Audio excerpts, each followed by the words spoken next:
You're watching World Insight here on CCTV. Now welcome back to the second part in this program. As the drums of the American presidential election beat ever louder, the two candidates for the Oval Office are now turning their minds to foreign policy.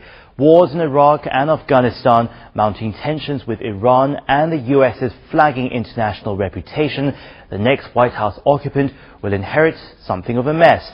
So let's find out how Barack Obama and John McCain are likely to deal with all these thorny issues.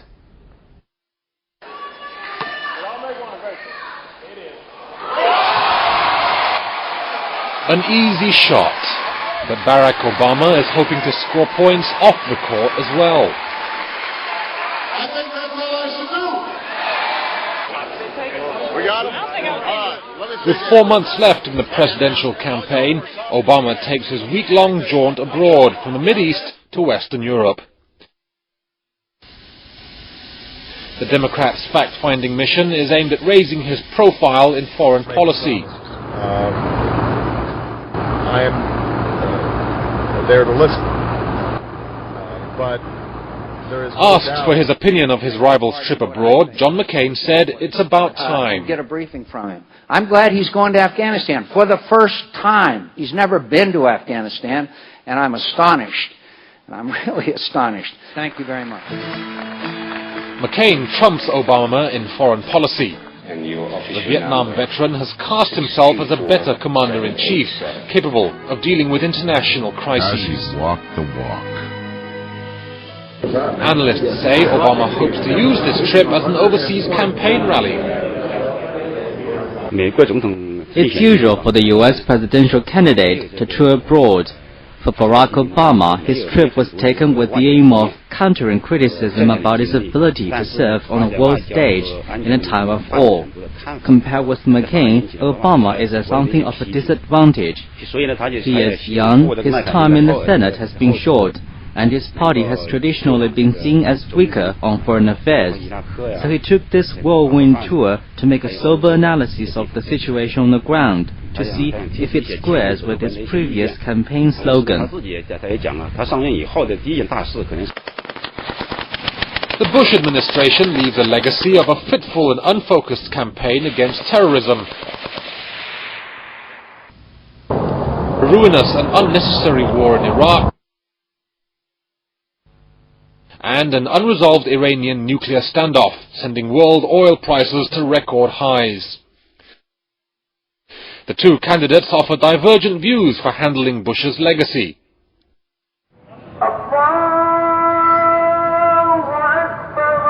As the presumptive Democratic nominee, Obama selected Afghanistan as an early stop.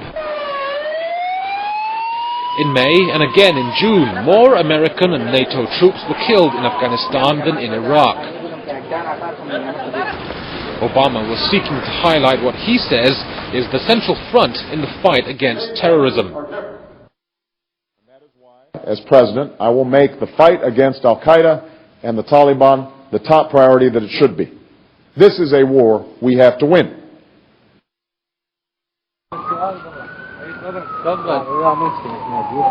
In Iraq, while Obama favors rapid and unconditional troop withdrawal, his opponent has resolved to stay the course. If we pull out of Iraq, and it is not a civil war, the sectarian violence has dropped dramatically. If we pull out of Iraq, then obviously the Iranian influence is dramatically increased. Al-Qaeda has greater influence and endangers the region dramatically, and the United States' image and security challenges are dramatically increased.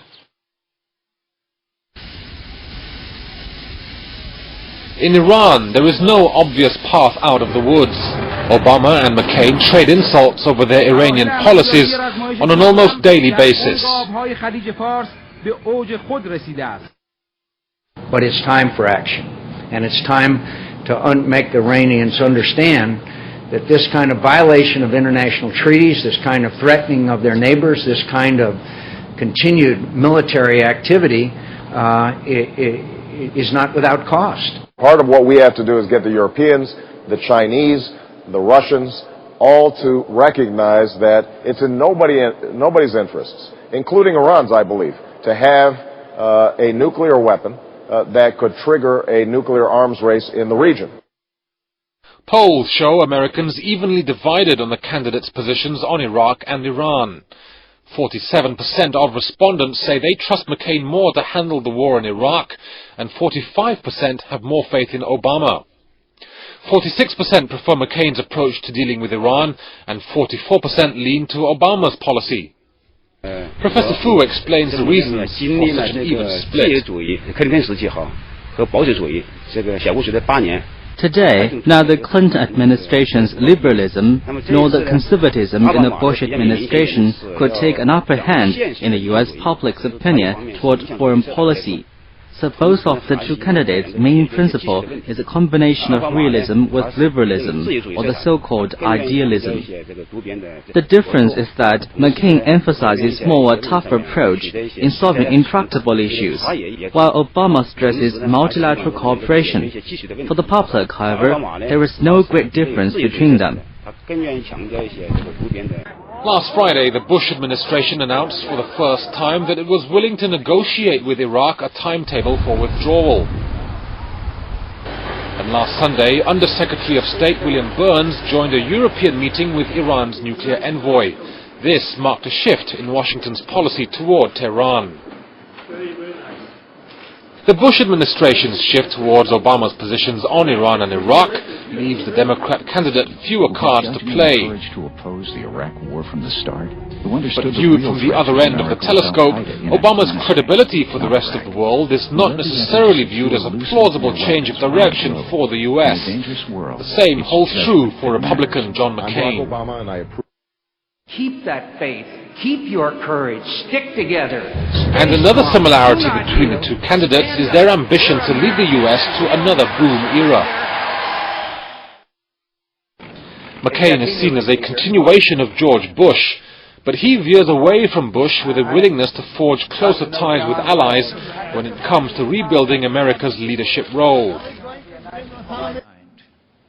Our great power does not mean we can do whatever we want, whenever we want, nor should we assume we have all the wisdom and knowledge necessary to succeed.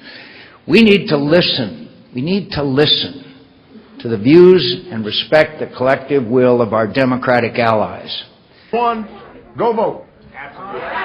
Number two, as for Obama, whose Democrat camp holds a more liberal mind, he doesn't hide the intention to rebuild America's world primacy. I want America once again to lead. Theirs is an endless focus. Historians say the economic and foreign policy crises in Bush's wake will present the biggest challenges to a new president since Herbert Hoover left office during the Great Depression. The question is whether the next U.S. leader will lead the country through this wave of strikes and thrive again. Now let's look into the future. When the winner steps into the Oval Office early next year, how much can he really change? It's still too early to say. Rather than pay too close attention to the rhetoric of either candidate, let's keep in mind that there's never been a world-exclusive power seceding the supreme position voluntarily. Coming up next here on World Insight, traffic in Beijing ahead of the Olympics. Stay tuned, we'll be back soon.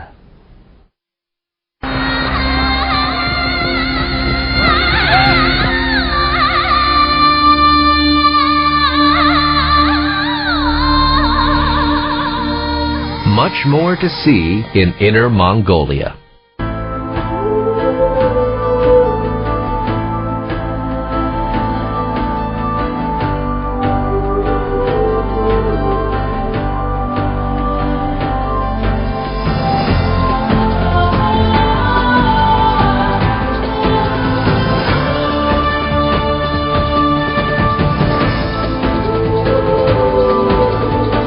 Sichuan, land of abundance, home of the panda.